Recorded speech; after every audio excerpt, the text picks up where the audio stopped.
Baik, bismillahirrahmanirrahim. Assalamualaikum warahmatullahi wabarakatuh. Alhamdulillah, puja dan syukur senantiasa kita panjatkan kepada Allah Subhanahu wa Ta'ala.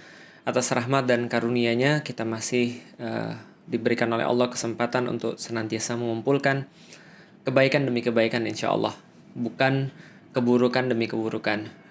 Dan kita berharap mudah-mudahan apapun kebaikan-kebaikan yang kita coba untuk lakukan, meskipun kita tahu itu jauh daripada sempurna, mudah-mudahan Allah berkenan untuk mencatatnya dan menyempurnakannya. Dan mudah-mudahan setiap keburukan-keburukan yang kita lakukan Allah ampuni dan Allah maafkan, sehingga kita sampai kepada Allah sebagai orang-orang yang beruntung. Salat dan salam semoga tercurah dan terlimpahkan kepada baginda Nabi besar Muhammad sallallahu alaihi wasallam, manusia mulia yang senantiasa kita coba untuk muliakan, meskipun sekali lagi kita tidak akan pernah bisa untuk mencontohi beliau secara sempurna, namun semoga semua itu bisa tertutupi oleh rasa sayang dan rasa rindu dan cinta kita kepada beliau sallallahu alaihi wasallam. Dan semoga ketika di yaumil qiyamah, sebagaimana kita dikumpulkan pada hari itu, mudah-mudahan karena keimanan kita, mudah-mudahan di hari itu pula Rasulullah Sallallahu Alaihi Wasallam menjadi pemimpin kita, menjadi pembimbing kita, menjadi imam kita untuk memberikan kita kebaikan, memberikan kita sebuah jalan untuk menuju kepada surganya Allah. Dan semoga sebagaimana kita disatukan hati kita pada waktu kita di dunia, maka semoga pada hari itu pula kita disatukan oleh Rasulullah Sallallahu Alaihi Wasallam karena kecintaan kita kepada beliau. Baik teman-teman yang selalu dirahmati Allah, jadi pada hari ini sebagaimana yang sudah teman-teman tahu, kita coba akan membahas tentang awal dan akhir bulan di dalam Islam. Jadi ini berkaitan biasanya dengan dua kesempatan. Pertama adalah Idul Fitri dan yang kedua adalah Idul Adha. Karena biasanya dalam penentuan-penentuan bulan, terutama pada saat Idul Fitri, 1 Syawal atau 1 Ramadan, kapan masuk Ramadan dan kapan berlebaran 1 Syawal, itu kadang-kadang berpolemik tentang metode dan seterusnya. Dan pula ketika Idul Adha, yaitu adalah ketika penentuan kapan Idul Adha atau tanggal 10 Zulhijjah. Pertama-tama teman-teman sekalian, saya disclaimer dulu, saya bukan ahli di dalam bidang ini. Sehingga kalau kita berbicara tentang urusan fikih, saya menyerahkan kepada ahlinya. Yang ingin saya sampaikan di sini adalah sebagian kecil tentang pola pikir di dalam Islam. Sebagian kecil tentang bagaimana cara menyikapi satu kasus di dalam Islam. Meskipun mungkin saya coba akan menyitir beberapa pendapat fikih sebagaimana yang saya tahu ketika saya mempelajarinya. Dan ini pastinya pendapat-pendapat ini pendapat-pendapat yang mungkin terlalu disederhanakan. Tapi tidak ada keinginan pada diri saya kecuali ingin supaya teman-teman tuh bisa lebih mudah dalam mendapatkan informasi terkait dengan penentuan awal dan akhir di dalam bulan Hijriah atau di dalam bukan bulan Hijriah, di dalam bulan Komariah. Bulan Komariah, ya udahlah. Pokoknya bulan di dalam Islam gitu ya. Pertama teman-teman sekalian, di dalam Islam itu ada penentuan-penentuan ibadah yang berdasarkan matahari. Misal, penentuan sholat itu berdasarkan matahari. Subuh itu dihitung berdasarkan matahari. Ketika matahari mulai mau terbit gitu ya, itu subuh. Lalu kemudian asar, zuhur. Zuhur itu ketika matahari sedang tinggi-tingginya atau sedang terik-teriknya atau sedang terang-terangnya. Matahari berada pada puncaknya. Kalau asar itu matahari sudah mulai tergelincir daripada peraduannya, itu asar. Lalu kalau maghrib itu matahari mulai tenggelam, jadi mulai cahaya matahari hilang, itu namanya maghrib. Kalau isya itu adalah ketika matahari sudah full tenggelam atau sudah penuh tenggelamnya. Itu adalah ibadah-ibadah berdasarkan matahari. Tapi ada ibadah-ibadah berdasarkan bulan. Nah, ada ibadah-ibadah berdasarkan bulan, yaitu misal contoh bulan Ramadan. Nah, seperti namanya juga bulan Ramadan, Syahrul Ramadan. Syahrul Ramadan ini ya dimulainya ketika bulan Ramadan sudah tiba. Begitu juga tentang misalnya contoh bulan haji atau bulan Zulhijjah. Nah, maka ini juga berdasarkan ibadahnya berdasarkan bulan. Maka hitungan hari di dalam bulan itu menjadi penentu di dalam ibadah. Dan saya perlu jelaskan juga, di dalam Islam itu kita mengenal bahwa hari itu berganti bukan jam 00. Jadi kalau misalnya di zaman sekarang kita tahu bahwa hari itu berganti jam 00. Jadi 00 tuh ganti hari gitu ya. Baru ada jam 1 pagi, 2 pagi, 3 pagi. Dalam sistem penaman 24 jam itu berarti ya jam 12 itu siang, lalu kemudian jam 24 atau 00 itu adalah 12 malam. Nah, bergantinya 00 itu. Maka dalam tradisi barat atau dalam tradisi yang kita kenal selama ini, adanya itu adalah Senin siang dan Senin malam gitu ya. Senin siang ya ketika 00 sampai dengan ketika masih ada hari lah ya. Ketika masih ada cahaya lah ya. Itu dianggap Senin siang. Tapi kalau sudah mulai maghrib itu Senin malam. Nah, itu kalau kebiasaan kita. Di dalam Islam tidak.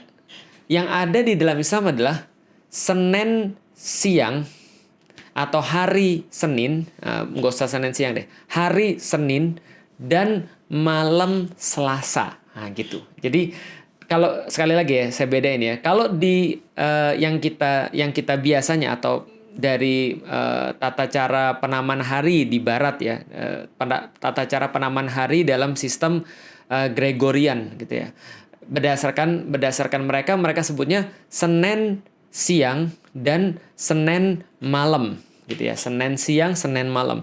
Di dalam Islam tidak. Adanya adalah hari Senin dan malam Selasa. Gitu ya. Begitu hari Senin nih, lalu kemudian maghrib, kalau di Barat kita masih ngomong ini hari Senin. Tapi di Islam sudah malam Selasa. Nah, jadi gitu. Jadi malam Selasa. Besoknya berarti hari Selasa.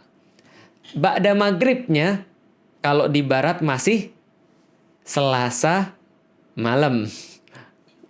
Kalau kita sudah malam Rebo, nah gitu ya. Makanya kalau Kemis ba'da maghrib itu sudah malam Jumat. Nah, kira-kira gitu ya. Itu di dalam Islam. Ya ini nggak penting mungkin sih, cuman sekedar mau ngasih tahu aja supaya teman-teman memahami bahwa pergantian hari itu ditentukan oleh di dalam Islam tuh pergantian hari itu kalau sudah maghrib. Nah itu pergantian hari.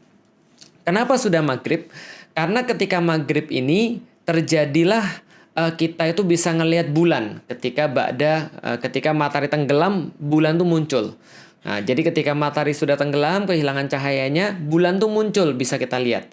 Dan kalau teman-teman tahu siklus bulan inilah yang dijadikan sebagai penghitungan hari di dalam Islam. Jadi gitu ya. Jadi beda antara Barat dengan orang-orang Muslim, atau kita bicaralah penanggalan Gregorian, itu mereka melihat matahari.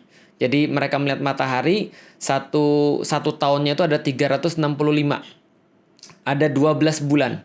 Satu bulan itu ada yang 30, ada yang 31. Itu adalah penanggalan Gregorian. Maka kalau teman-teman lihat, ya semua penanggalan Gregorian pasti sama, 365 hari.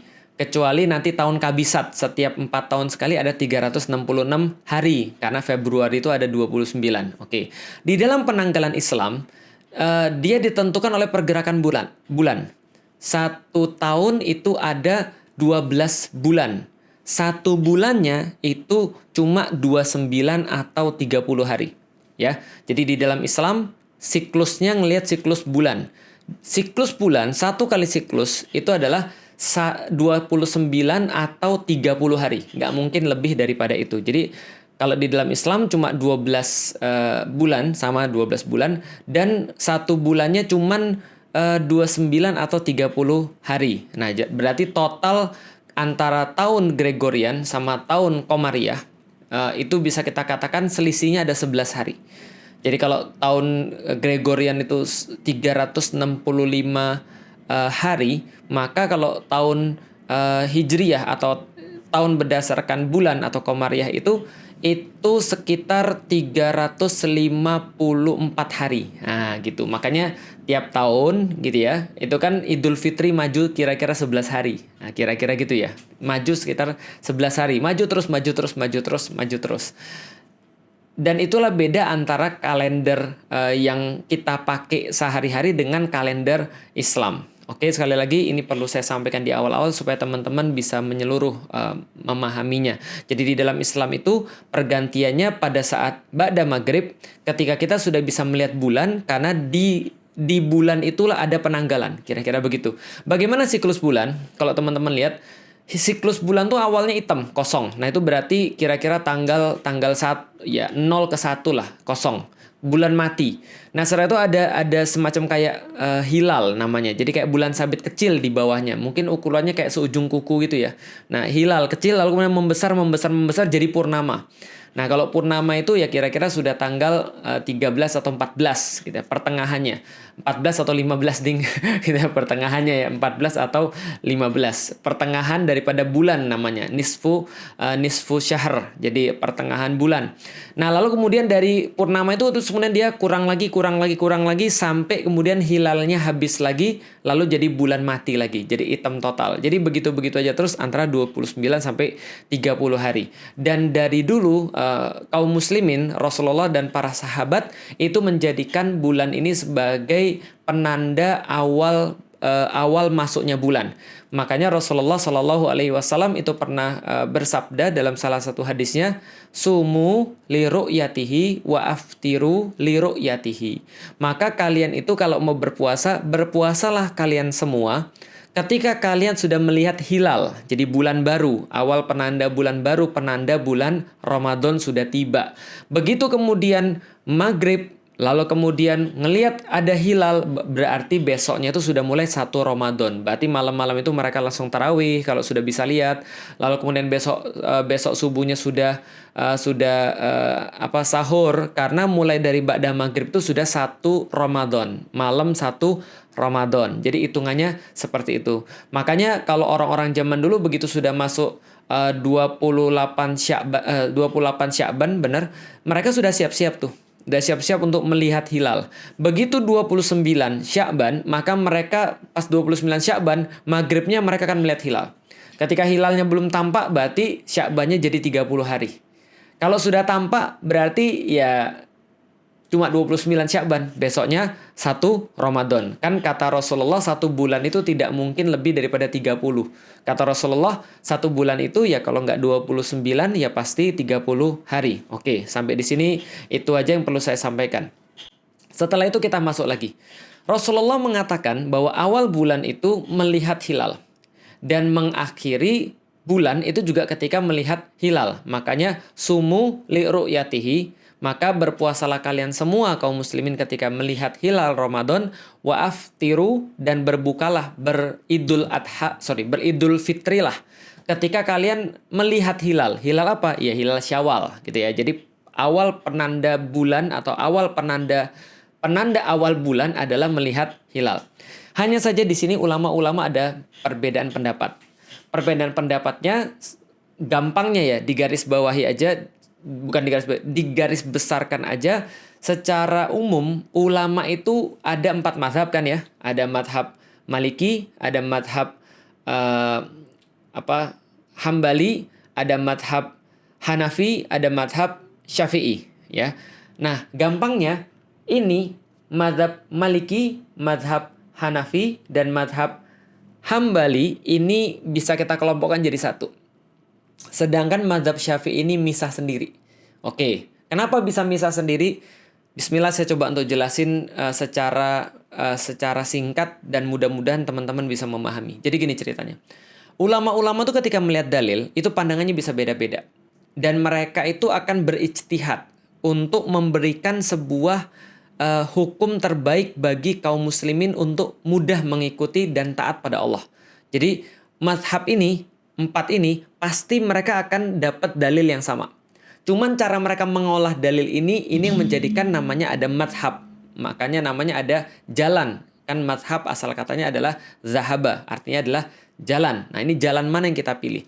Dan di kepala teman-teman sekalian, ini ada satu yang benar-benar perlu digarisbawahi terus dibold tebal. Apa? Rasulullah Shallallahu Alaihi Wasallam itu pernah bersabda, ketika seorang hakim sudah berijtihad yang terbaik, mengusahakan dengan seluruh ilmu yang dia miliki dan kualifikasi yang dia punya serta kompetensi yang dia miliki itu untuk berusaha menyelesaikan satu masalah.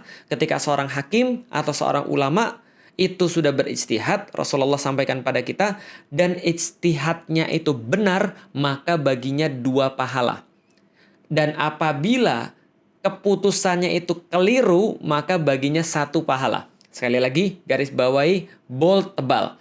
Kalau seorang hakim atau ulama, dia sudah berusaha dengan seluruh kompetensi, ilmu, dan juga kualifikasi yang sudah dia miliki untuk memutuskan satu perkara. Kalau dia benar, dia dapat 2 pahala. Kalau dia salah, dia dapat 1 pahala. Artinya tidak ada dosa. Selama yang memutuskan adalah orang berilmu, kompeten di bidangnya, dia memang punya kualifikasi untuk itu. Maka dia kalau benar 2 pahala, kalau salah 1 pahala. Oke, gampangnya di antara 4 mazhab ini, siapapun yang nanti kita ikuti keputusannya, maka itu tidak dosa. Atau sudah pasti kalau nggak dapat minimal 1, maksimal 2 pahala. Kalau tepat 2 pahala, kalau keliru 1 pahala. Karena tidak ada dosa di situ. Oke, balik lagi. Ada mazhab Maliki, Hanafi, Hambali, dan Syafi'i. Yang ini bareng, yang ini sendirian nih. Nah, Imam Syafi'i. Nanti kita lihat.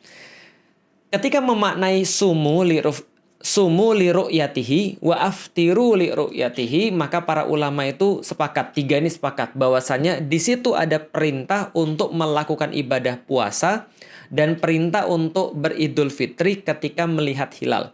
Dan dalam hadis itu ada waw jamaah, sumu, berpuasalah kalian seluruh kaum muslimin li ru'yatihi, ketika kalian melihat hilal. Jadi 1 orang aja ngelihat hilal udah boleh semuanya berpuasa nih. Jadi konsepnya yang dipahami oleh para ulama adalah 1 orang aja lihat hilal itu menjadi sebab bagi seluruh kaum muslimin di dunia untuk berpuasa. Karena sumu, wawunya di situ waw jamaah, liru yatihi, ketika salah seorang saja melihat hilal. Jadi boleh seorang saja melihat hilal. Jadi nggak perlu semua orang lihat hilal untuk bisa berpuasa. Jadi contoh nih, kalau sudah ada yang lihat hilal, gue udah lihat hilal, maghrib, pokoknya sohih, gue berani disumpah. Ya udah, itu menjadi alasan bagi seluruh kaum muslimin untuk berpuasa. Ini yang dipahami oleh 3 imam. Yang ini saya sederhanakan aja ya. Dari awal, yang paling awal, Maliki, Hanafi, Hambali. Nah, mereka mengatakan 1 aja melihat hilal, maka wajib seluruh kaum muslimin di dunia untuk berpuasa. Dan mereka bilang bahwa ya dimanapun orang melihatnya dan siapapun melihatnya asal dia muslim, dia berani untuk disumpah, maka dia menjadi alasan bagi kaum muslimin untuk boleh memulai berpuasa. Itu menurut imam yang 3 ini. Dan itu pendapatnya dinamakan dengan ru'yat global. Nah, jadi ru'yat itu melihat hilal. Jadi kita harus melihat hilal dengan mata kita, dan itu bisa berlaku global, 1 orang untuk seluruh kaum muslimin di dunia. Karena konsep persatuan di dalam Islam itu memang ya satu tubuh gitu loh maksudnya. Hanya saja Imam Syafi'i ini, ulama-ulama Syafi'i ini berbeda. Kenapa berbeda? Karena kejeniusan ulama-ulama Syafi'i. Jadi kejeniusan Imam Syafi'i dan ulama-ulama Syafi'i. Kenapa? Menurut madhab Syafi'i, kalau ada 1 orang melihat hilal, belum tentu itu menjadi alasan bagi yang lain untuk berpuasa. Kalau seandainya yang lain itu tidak bisa melihat hilal dan tempatnya cukup jauh, maka dia boleh untuk menentukan sendiri hilalnya. Jadi harus ngeliat sendiri. Kenapa bisa begitu? Jadi gini, mazhab Syafi'i mengatakan, itu batasnya adalah sekitar 24 farsakh. Jadi setiap 24 farsakh kita boleh ngelihat hilal sendiri. Jadi 24 farsakh itu sejauh apa? 120 km. Kenapa 120 km? Kira-kira gini. Kalau 1 orang, misalnya taruhlah ya, di daerah Madinah, dia ngelihat, wah saya udah ngelihat hilal. Sedangkan yang di Irak lagi mendung, dia belum bisa ngelihat hilal. Jadi dia tetap belum memulai puasa. Yang dari Madinah mau ngasih tahu tuh ke Irak. Itu kalau sudah 120 km, kuda yang paling cepat aja nyerah sudah. Kenapa? Karena ya 1 hari itu ya jarak yang dianggap pantas untuk kuda itu ya 120 km. Transportasi untuk menyebarkan berita yang paling mutakhir pada saat itu. Lihat ya, penyebaran berita pada saat itu yang paling cepat itu ya pakai kuda.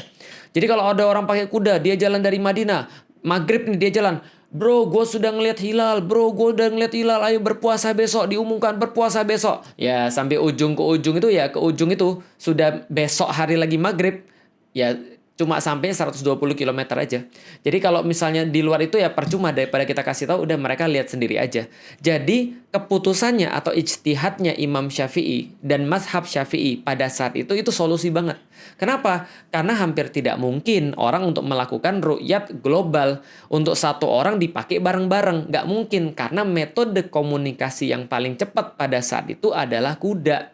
Gitu loh maksudnya. Yang pada saat itu tidak terlalu efektif ketika dimulainya bersamaan di hari yang sama. Kenapa? Karena relay berita itu cukup sulit gitu loh maksudnya. Maka mazhab Syafi'i mengatakan bahwasanya ya udah setiap 120 km silakan lihat hilal sendiri, atau gampangnya kalau ada pemerintah di satu tempat ya silakan dia lihat sendiri, nanti dia yang bertanggung jawab untuk mengumumkan kapan hilal itu terlihat dan kapan memulai puasa. Nah, inilah yang kemudian banyak sekali teman-teman lihat hadis Quraib, bahwasanya Quraib itu pergi dari Madinah gitu ya, lalu pergi ke Syam, lalu dia pada saat itu di Syam dia melihat hilal Ramadan pada malam Jumat, lalu kemudian dia memulai berpuasa pada Jumat besok harinya.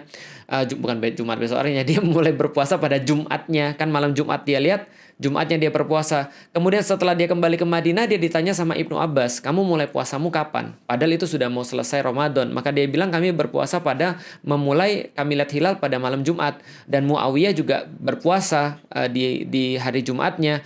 Nah, dan itu yang kami lakukan. Maka Ibnu Abbas bilang, kami ngelihat hilalnya di malam Sabtu. Karena Syam dan Madinah memang jaraknya ya cukup jauh gitu kan ya. Sekitar 1.200 km. Nah, maka inilah kemudian yang menjadi dalil bagi mazhab Syafi'i untuk menentukan bahwa dua tempat itu bisa jadi berbeda.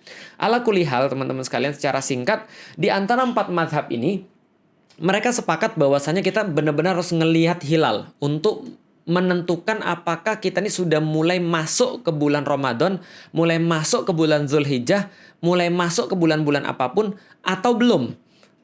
Harus ngelihat, makanya namanya ru'yat. Jadi ada tim ru'yat. Tim ru'yat ini kebagi dua. Satu, ru'yat global, yaitu adalah timnya siapa? Timnya adalah mazhab Maliki, mazhab Hanafi, dan mazhab Hambali. Lalu ada tim ru'yat lokal. Nah, jadi locally. Nah, jadi dia 120 km batasannya. Kenapa? Metode komunikasi pada saat itu ya 120 km itu yang paling jauh dipakai oleh kuda. Ini locally. Nah, maka namanya ru'yat lokal. Nah, itu ada dua berarti ya. Tim pertama adalah ru'yat global. Nah, ini 3 imam nih. Tim kedua adalah ru'yat lokal.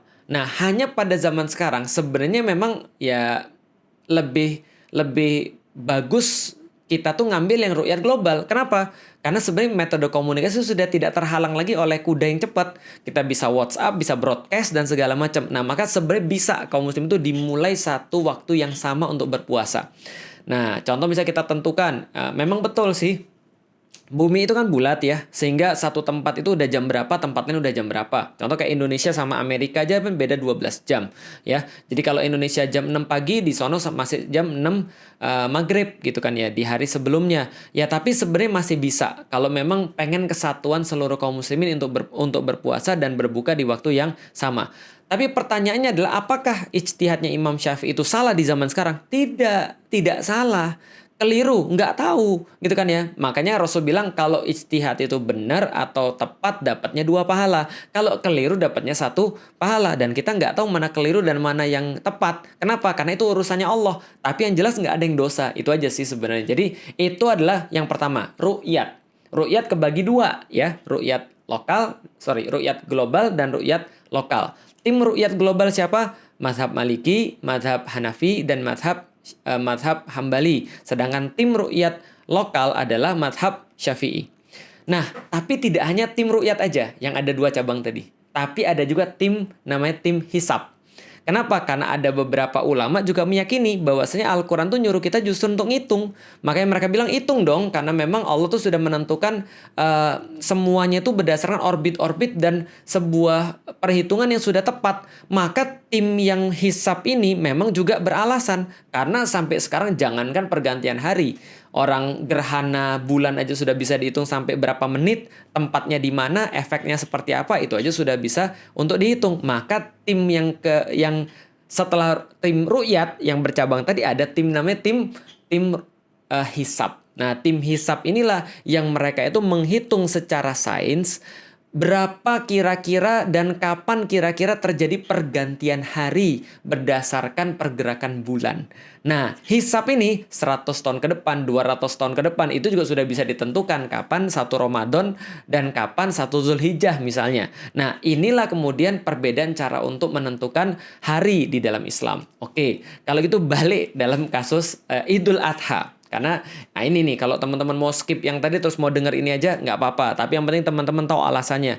Yang penting tuh ya teman-teman ya, tahu tentang alasan. Bukan tahu seperti apa keputusan gitu ya. Oke, sekarang kita masuk ke Idul Adha. Idul Fitri itu penentuannya sudah ada dalilnya. Idul Adha itu kadang-kadang punya satu kekhasan tersendiri. Kenapa? Idul Adha itu berkaitan dengan haji. Dan Rasulullah Shallallahu Alaihi Wasallam itu menyampaikan kepada kita bahwasanya haji itu adalah Arafah. Jadi beliau sampaikan haji sama dengan Arafah. Artinya ya Arafah itu adalah puncak tertinggi daripada perjalanan haji. Kira-kira seperti itu. Nah, maka haji itu adalah Arafah dan Arafah itu letaknya di mana? Di padang Arafah. Maka sedari dulu penentuan kapan satu Zulhijjah itu diserahkan pada Syarif Makkah. Kenapa? Sederhana, simpel, karena Arafah itu ada di situ. Maka bagi siapapun yang pergi haji, pasti dia akan ikut Arafah, bukan ikut pemerintah. Karena kalau kita bicara, kamu ikut mana? Ikut pemerintah atau ikut Muhammadiyah atau ikut NU? Bukan itu sebenarnya. Tapi yang lebih tepat adalah kita ngambil pendapat ru'yat lokal, ru'yat global, atau hisab. Kira-kira gitu ya. Nah, tapi ya nggak apa-apa lah. Karena pemerintah biasanya mengikuti NU. Dan NU itu bermadhab Syafi'i. Sehingga biasanya ngambilnya adalah ru'yat lokal, makanya berbeda dengan yang lain dan perlu ngelihat sendiri dalam satu tempat negeri kesatuan tertentu kayak misalnya Republik Indonesia gitu ya. Balik lagi misalnya. Nah, dari zaman dulu itu mereka menggunakan keputusan Syarif Mekah untuk menentukan Arafah itu kapan?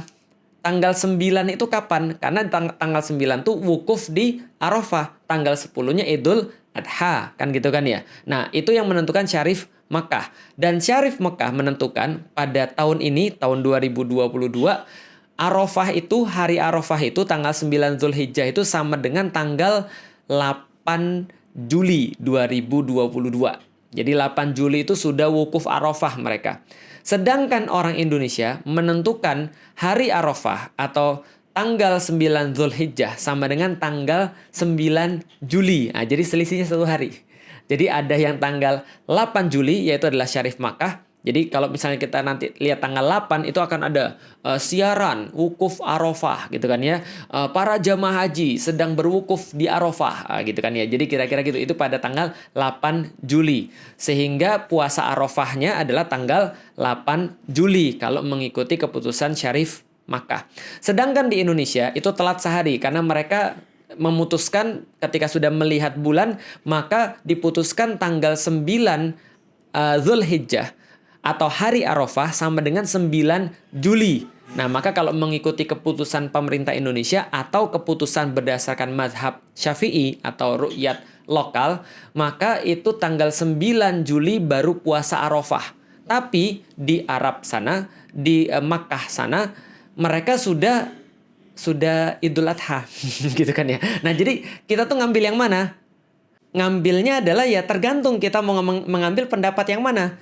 Yang penting kita sudah punya mindset bahwasanya Rasulullah tuh bersabda kalau sudah diputuskan sama seorang ulama, diputuskan sama seorang hakim yang sudah jelas punya kompetensi, yang sudah jelas punya kualifikasi dan punya ilmu, maka kalau benar dapat 2, kalau salah dapat 1 pahala. Bukan kalau benar dan salah. Kalau tepat dapat 2 pahala. Kalau keliru dapat 1 pahala. Tapi nggak ada yang dosa. Kecuali kalau Felix yang nentuin. Kalau Felix yang nentuin benar mungkin juga salah gitu kan ya. Apalagi kalau keliru gitu kan ya. Dosa gitu kan ya. Karena dia berbicara tanpa kompetensi. Karena saya nggak punya kompetensi. Nah, maka udah kita lihat aja. Nah, bagi teman-teman sekalian yang tetap mau mengikuti pemerintah, yang penting tahu kenapa ngikut pemerintah. Karena itu adalah ijtihadnya mazhab Syafi'i. Ijtihadnya Imam Syafi'i dan ulama-ulama mazhab Syafi'i gitu loh maksudnya. Nah, maka teman-teman yang mengikuti pemerintah akan puasa Arafah tanggal berapa? Tanggal 9 Juli. dan akan melakukan Idul Adha yang pertama tanggal 10 Juli. Sedangkan yang mengikuti ru'yat global ataupun hisab itu biasanya nanti akan berpuasa pada hari Arafah, yaitu adalah tanggal 8 Juli dan akan Idul Adha tanggal 9 Juli. Yang mana yang harus kita ambil? Manapun boleh, nggak dosa. Yang penting harus bersikap dewasa. Karena perbedaan ini adalah perbedaan yang terjadi dari zaman dulu. Gitu loh maksudnya. Sehingga yang nanti mau sholat, ya mereka punya dalil. Yang mau nunggu ikut pemerintah atau ikut rukyat lokal, itu juga punya dalil. Yang nggak boleh ribut dalam perkara ketaatan. Kenapa? Ingat teman-teman sekalian, Allah memberikan sebuah ruang di dalam Islam untuk boleh berbeda dalam hal-hal yang sudah kita jelaskan. Kalau hakim sudah memutuskan, ulama sudah memutuskan, maka kalau benar dapat 2 pahala, kalau salah, bukan benar salah lagi, koreksi. Kalau tepat dapat 2 pahala, kalau keliru dapat 1 pahala. Nah, kalau saya secara pribadi seperti apa? Kalau saya meyakini karena yang namanya haji itu sama dengan Arafah, Rasulullah sampaikan bahwa haji itu adalah Arafah, maka ketika saya ngelihat orang-orang sudah berwukuf, masa kemudian saya merasa bahwa ini masih tanggal 8 gitu loh maksudnya. Ya udah, berarti saya akan berpuasa tanggal 8 Juli, yaitu 9 Zulhijjah. Karena Indonesia itu sejatinya 4 jam lebih awal daripada Makkah gitu kan ya. Nah, sehingga kalau saya secara pribadi saya akan berpuasa tanggal 8 Juli, 9 Zulhijjah sebagaimana yang saya yakini karena saya mengambil pendapat rukyat global gitu loh maksudnya. Hanya saja saya tidak menyalahkan dan saya tidak mengatakan bahwa orang-orang yang berpuasa pada tanggal 9 itu adalah orang-orang yang sia-sia. Enggak juga. Kenapa ya? Mereka juga ada dalilnya. Bahkan beberapa ulama mengatakan katanya ya udah ikut aja pemerintah karena ya jelas lebih mudah. Kenapa? Ya sholatnya diorganisir oleh pemerintah misalnya sama di waktu yang sama dan tidak menyulitkan lah kira-kira gitu ya.